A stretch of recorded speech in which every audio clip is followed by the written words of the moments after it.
सोरडा केशव पंडा स्नातक महाविद्यालय अनुष्ठित है नंदिका केसरी अध्ययन आलोचना चक्र। गंजाम जिला सोरडा केशव पंडा स्नातक महाविद्यालय अनुष्ठित है दिनिकिया आलोचना चक्र। यह कार्यक्रम में मुख्य अतिथि भाव चिकिटी महाविद्यालय अध्यापक डॉक्टर संजय कुमार पंडा जोग देवा सह मुख्य वक्ता भाव सामंतियापल्ली महाविद्यालय डॉक्टर अशोक कुमार पंडा, सम्मानित अतिथि भाव वरिष्ठ आईनजीवी तथा साहित्यकार प्रदीप कुमार सिंह, नृसिंह चरण गौड़, कवि धोपा बेहरा जोग देते। यह कार्यक्रम में छात्री माने शांतिर वार्तावह भूमिका नंदिका केसरी एक अध्ययन उपर आलोचना करा जायतिला। छात्री माने निज निज परिकल्पना तैयारी करी समस्तक सम्मुख प्रतिफलन करथिले,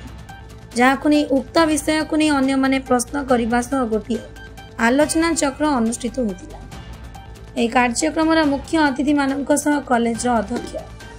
प्रियसीता पंडा, कॉलेज ट्रस्टी केशव पंडा, सस्मिता पंडा जोग देते।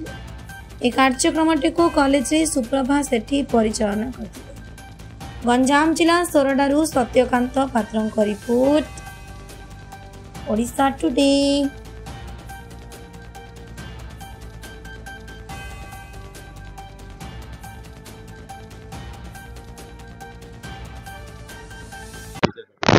मोर नाम प्रियसीता पंडा, मुझे केशवपूर्ण डिग्री कॉलेज प्रिंसिपल। आज आमर ये कॉलेज ये जो सेमिनार द्वितीय सेमिनार ये जो नारी मानक विषय नंदिका केसरी विषय किसी डिस्कसन करागला। आमर जो सार माने आसी चिकिटी कॉलेज सार आउ साउंडिया कॉलेज सार आउ अन्य माने आउ सांबादिक भाई माने आसी ये जो आमर आलोचना चक्र को आगे नेबारे आमको बहुत साहाय्य। मुख्य थिला षष्ठ वार्तार नंदिका केसरी एक अध्ययन, जो नंदिका केसरी माने जो नारीर स्वाधीनता, नारीर किपरि नारी अग्रगति आजिका दुनिया रे किपरि अग्रगति होची ता विषय आम सार मान ठार किछि जानिबा को पाइलु।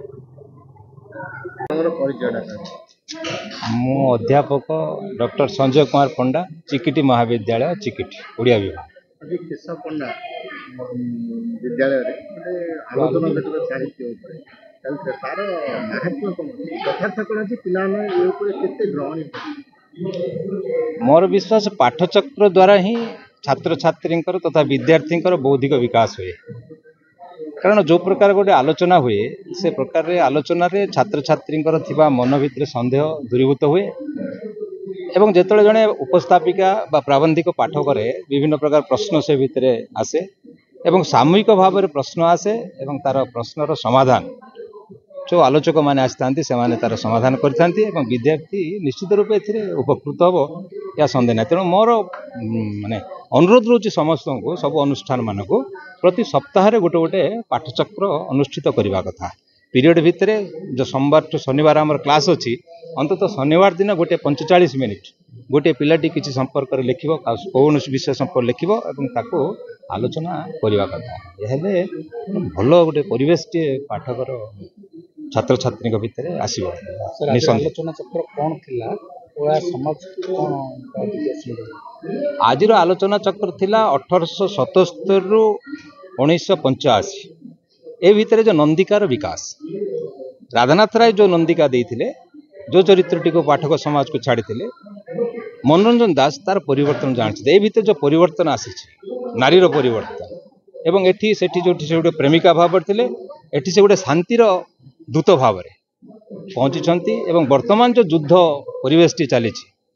विश्व जो प्रकार परिवेश आसी से परिवेश को ये ठीक भाव में खाप खुआला भाया नाटकटी होती एवं नंदिकार वार्ता समग्र विश्व में वर्तमान पहुंचवार आवश्यकता रही। वर्तमान आपण मैंने देखुं बांग्लादेश युद्ध चली सेपटे आमेरिकार युद्ध चली एपटे रूस युद्ध चली क्या युद्ध ये युद्ध द्वारा जे केवल अन्य युद्ध देश द्वारा से क्षति होची ना तार पड़ोसी राज्य मान अनेक क्षति रोची। तेणु शांति वर्तमान भारत चाहूँगी विश्व चाहूँगी तेणु शांतिटा सब बेले बजाय रही आवश्यकता रही। तेणु नंदिका चरित्रटी जो मनोरंजन सृष्टि कर एक जुगोपयोगी चरित्र कहले अत्युक्त। नाटक ये जो नंदिका नाटकटी नंदिकेश्वरी नाटक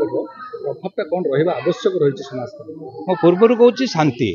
गोटे वार्ता से दौरान शांति जो युद्धोत्तर पृथ्वी युद्ध चली सब जो जहाँ देखिए मानसिकता भितर समस्त भर द्वंद्व से द्वंद्वर आवश्यकता से द्वंद्व केमी दूरीभूत हो मनीष मन में केमी शांति प्रतिष्ठा हम मनीष केमी गोटे कौटा आम कह सत् रास्तार जीव सत् मार्ग जीव सत्य धर्म न्याय तितिक्षा यही ग्रहण कर बार्ताटी ही मनोज दास नाटक मध्यम दौरान से नंदिका चरित्रटी को से माने आमर किंवदंती आनी अति सुंदर भाव में उपस्थापना कर आज नारी मान एक प्रकार से प्रोत्साहन दौरान ना हे नारी जागृत हो जाओ हे नारी जागी उठ एवं शांतिर वार्ता प्रचार कर जो अधर्म रोचे तार विरुद्ध में स्वर उत्तोलन करने नाट्यकार एक परोक्ष आम चेता माने आदेश बोली कहले अत्युक्त नाम तृप्तिलता साहू मु केशव पंडा डिग्री वुमेन्स कॉलेज रो तृतीय वर्षर छात्री आज साहित्य आलोचना चक्र अध्ययन विभिन्न अध्यापक मैंने आसिक उपदेश देते आज अध्ययन चलता कौन तार महत्व था शांतिर वार्ताबह भूमिका रे नंदिका केसरी एक अध्ययन अर्थात माने गोटे राजनीतिर पशापाली बाहरी जाई गोटे साधारण झील किपरि सुस्थ सामाजिक मांगलिक राष्ट्र माने समाज को गठन करि परिबो से विषय आलोचना चक्र चली नंदिका केसरी गोटे राजवंशर झील ही मध्य राजकीय भोगविलास को त्याग करी किपरि भाबरे गोटे साधारण झील भाबरे निजर परिचय को प्रतिपादन करछि से विषय रे हमर ओडिया कवि माने ताको अन्यान्य रूप देइछन्ति से संबंध रे आलोचना चक्र आलोचना ग्रहणीय योग्य आ द्वारा समाज ऊपर कोन प्रभाव पड़े नंदिका केसरी परी प्रत्येक झील समाज रे माने प्रत्येक समाज रे गोटी गोटी झील जदि सृष्टि हो पारे ताहले समाजटा पूरा सुस्थ और मांगलिक हो पारिबो आउ गोटे भल राष्ट्र गठन हो पारिबो व्यक्तिगत भाव तुमे ई चरित्र केति तम प्रतिपादन करिया नारीटी होई कोथिरे मध्ये पछरे न रही सबुथिरे आगो को जिबा एवं गोटे नारी जदि शिक्षित हो पारिबो ताहले तार समाज को से शिक्षित कराई पारिबो एवं गोटे समाज शिक्षित होले गोटे राष्ट्र शिक्षित हो पारिबो।